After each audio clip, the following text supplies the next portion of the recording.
You're listening to the Armchair Cricket Podcast.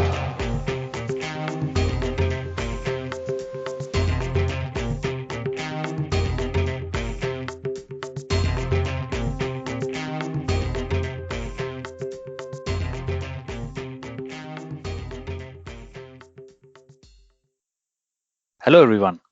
Welcome to another episode of the Armchair Cricket Podcast, a podcast focusing on Test cricket by armchair critics of the game. In this episode, we continue our World Cup digest where we cover latest matches and news. Today, we'll be talking about the matches that were played at Southampton, India versus South Africa, and at the Oval, Bangladesh against New Zealand. These were match 8 and match 9 that was played on 5th of June. Let me welcome my co-host Ajit. Hi, Ajit. Hi, Giri. I'm doing all right. How about you?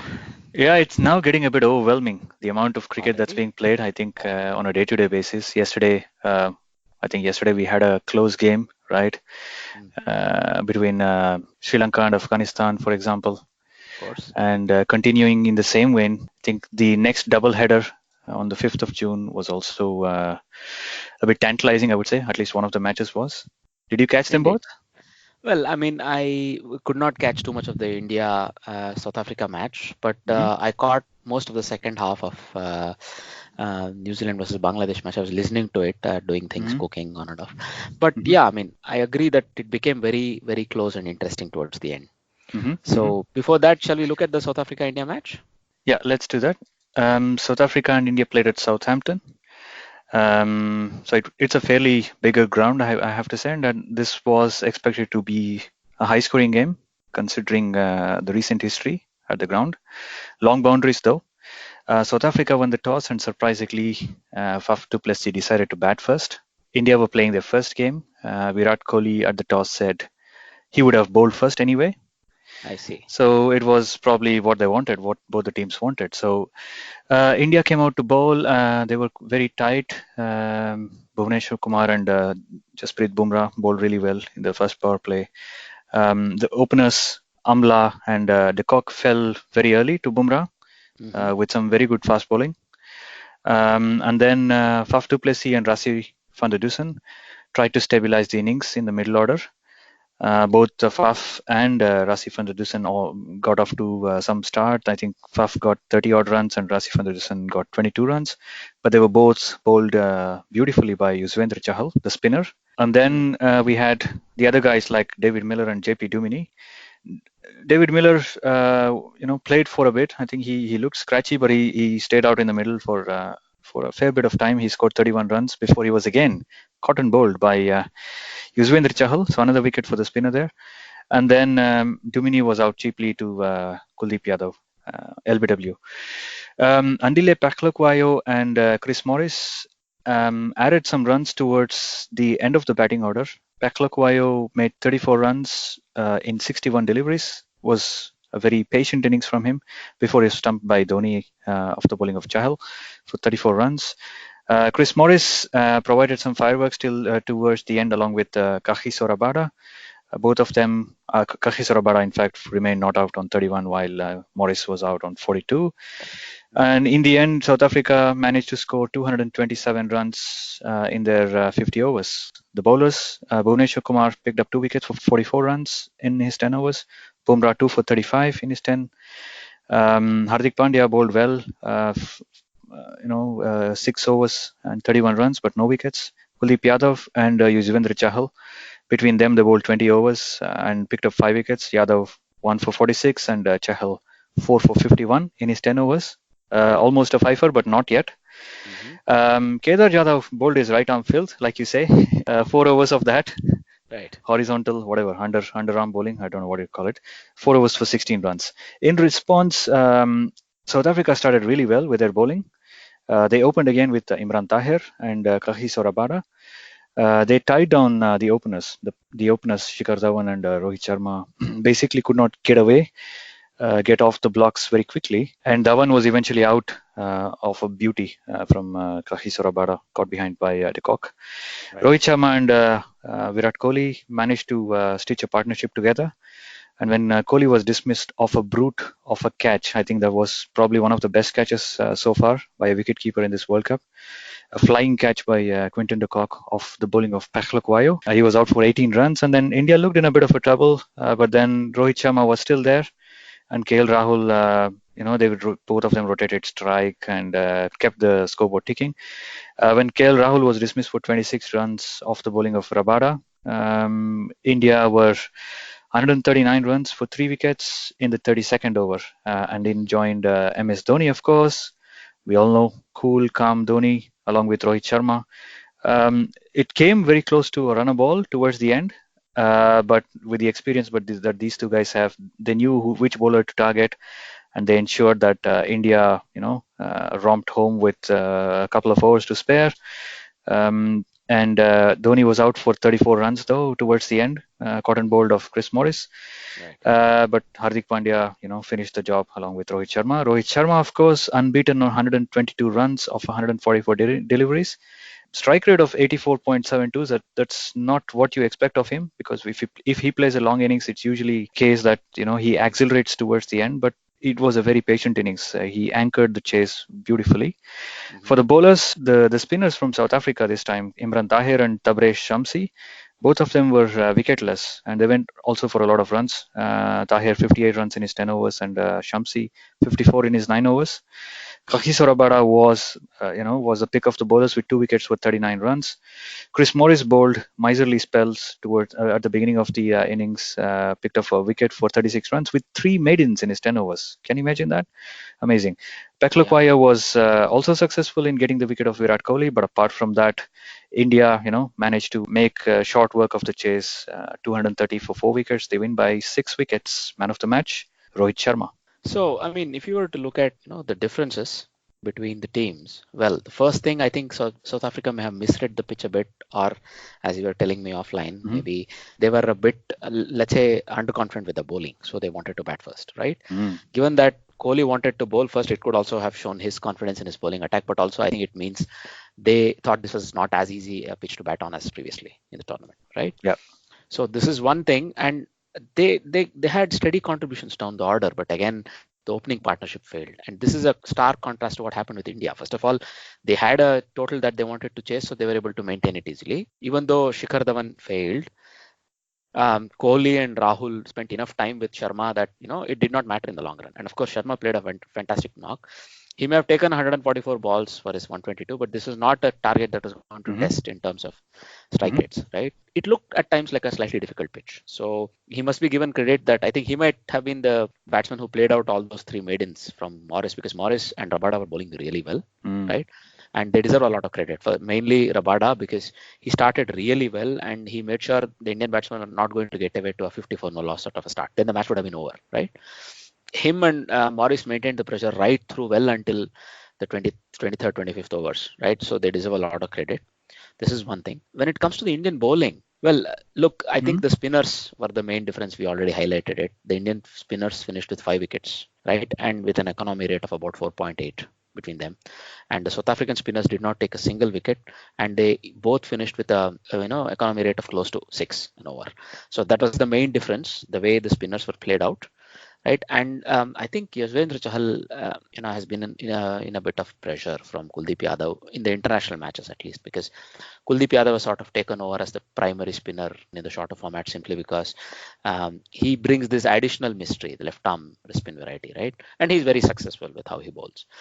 So Chahal was probably considered not a regular starter in this 11, but the first chance he gets to bowl with his spin twin, he makes sure he makes an impact, right? He nearly takes a 5-4. And if you look at the wickets that he has got, also most of his wickets were really gotten through pure guile and pure good spin, proper loop, old school virtues of spin bowling. So, for example, the way he bowled Faf du Plessis or Van der Dusen and the Cotton bowled specifically, those were like a classic, leg spinner's dismissal. Same with the stumping, right? Pachlokwayo, who was a left-hander, but he spent a lot of time in the end, for them to get to even a reasonably good score, 227, was thanks to the lower order efforts, mainly from Peluquayo, who held one end, but Morris and Rabada, who hit a bit near the end, right?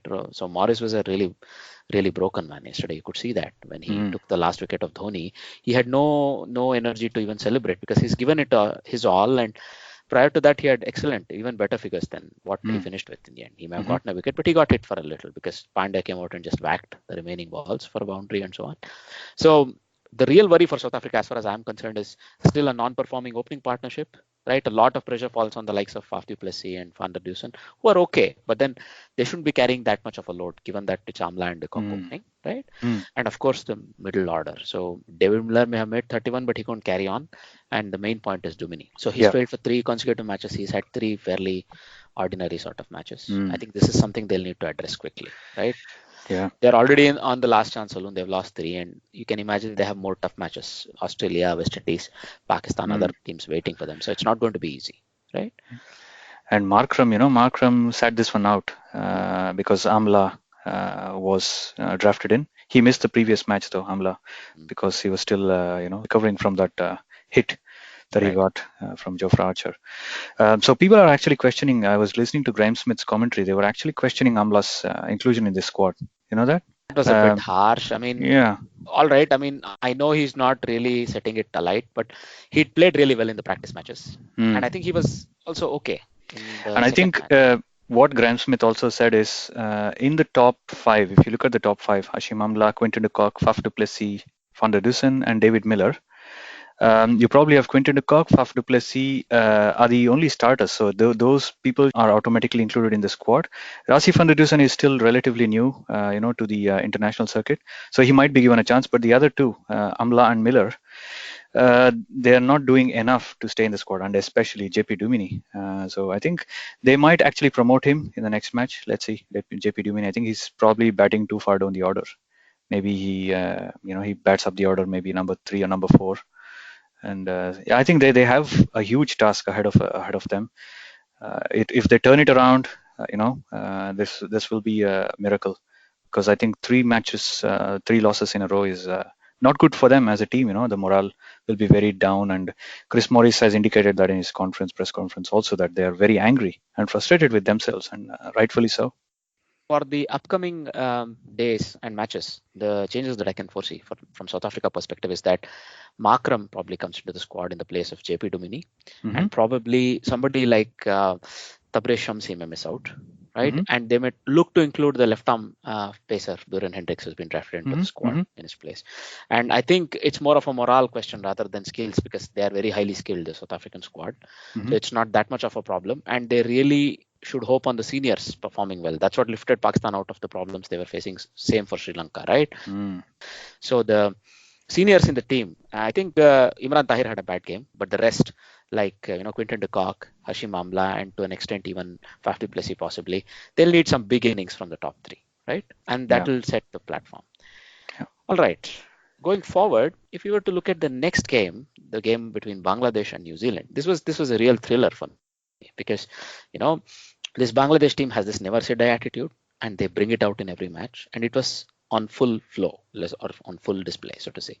So because having lost the toss and asked to bat, they started reasonably steadily, but the New Zealand pacers always maintained control.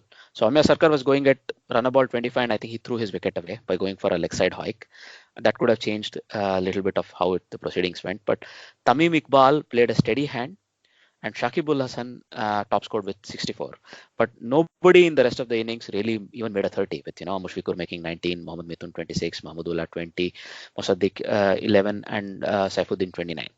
Right, so they only managed to get to 244 and were all out. So New Zealand were pretty impressive in the field, and also their bowling was very incisive right at the beginning, and towards the end they showed great control. So Matt Henry finished with 4 for 47. Trent bowled 2 for 44. Lockie Ferguson 1 for 44. Somebody who bowls out and out pace, that was very good figures. Colin de Grandhomme did his controlling role, sort of 1 for 39. And then Santner, the spinner, also did a very good job, taking 1 for 41. Against a Bangladeshi attack, or a batting attack, who's sort of grown up facing left arm spinners, taking 1 for 41 is a very good achievement, I would say. Right? And when it comes to New Zealand, their innings began pretty well, with Guttel going after the bowling, and same for Munro. Munro slowed down a little afterwards once Kapil was dismissed for 25, but he also lost his wicket and sort of he lost his patience. It took and tried to hit Shakib out of the attack and give an easy catch. So he made 24. Then Kane Williamson and Ross Taylor got together and they batted out the best part of 20 overs and they comfortably took New Zealand to 160, adding more than 100 runs. Right. At 160 for two came the turning point where first Williamson was dismissed and then Tom Latham was dismissed in the same over.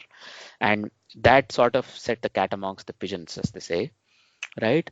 And from then on, Bangladesh continued to make steady, let's say, incisions. So first of all, Neesham kept Ross Taylor company, and then Colin de Grandhomme kept Neesham company, but they kept losing wickets. So here I would like to again credit their never say die attitude and a little bit of skill and now shown by Mashrafe Mortaza, the skipper. Though he held himself back from the bowling crease, he showed excellent marshalling skills of his troops.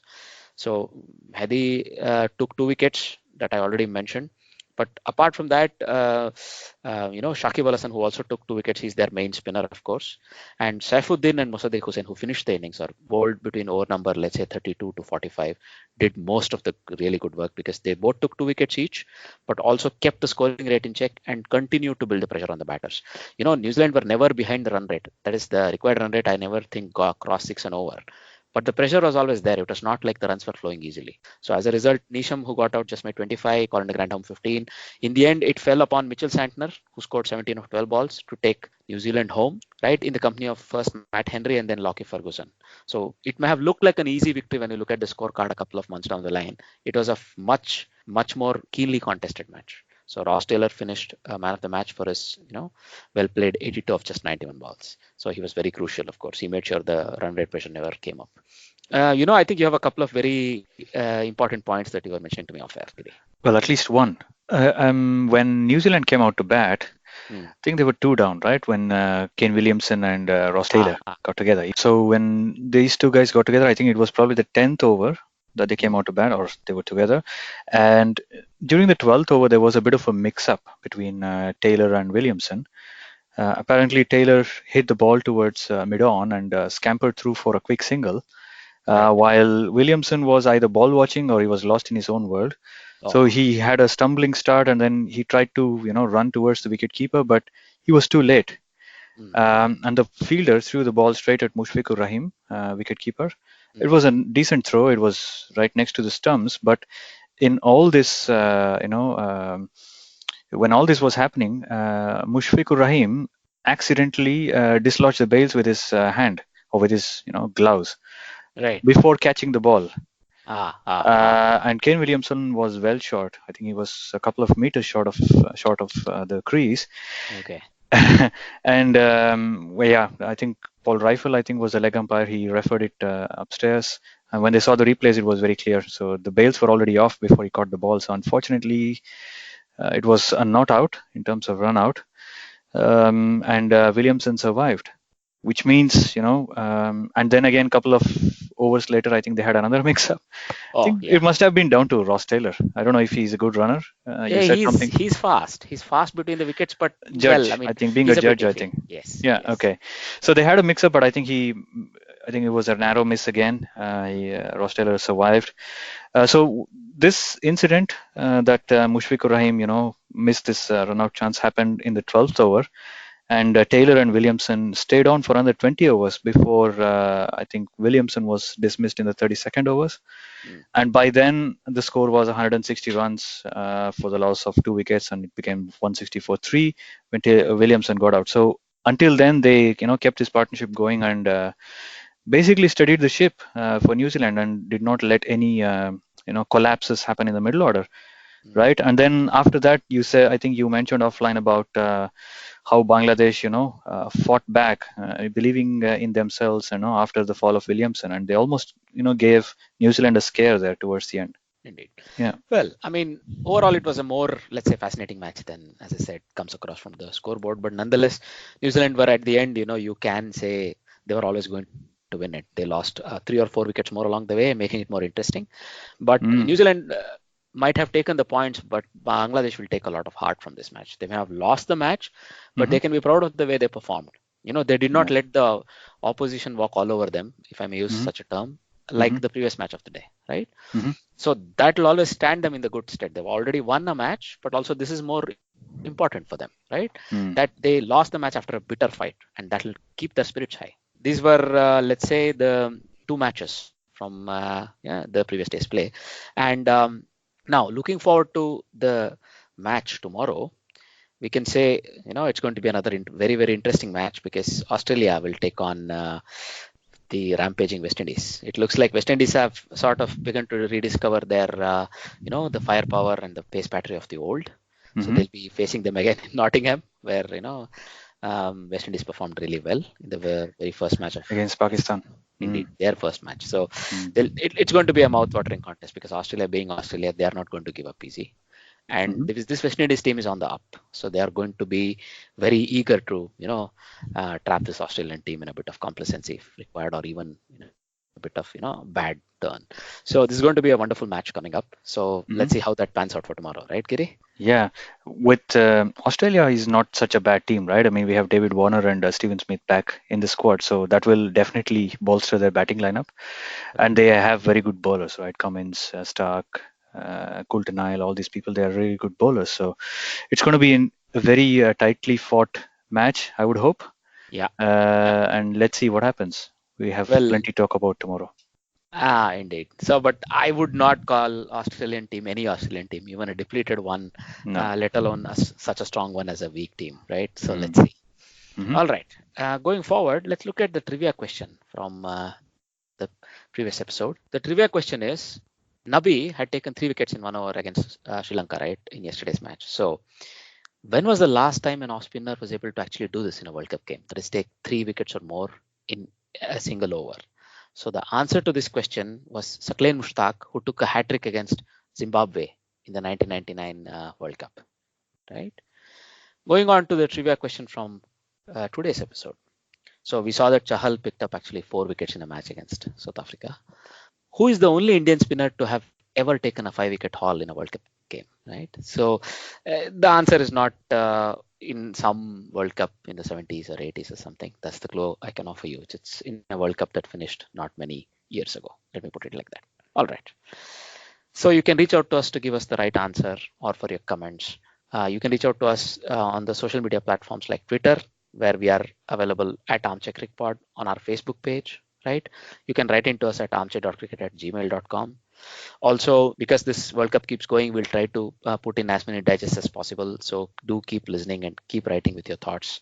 It's very good for us. It always encourages us. If you also subscribe on whichever podcasting platform you may listen to us, leave us a rating, a 5-star one if you think we deserve that, especially like Apple Podcasts and also Podbean, right?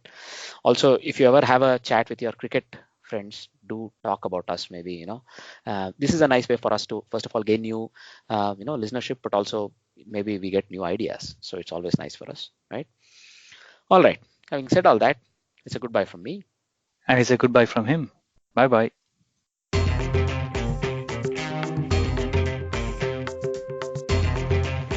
You're listening to the Armchair Cricket Podcast.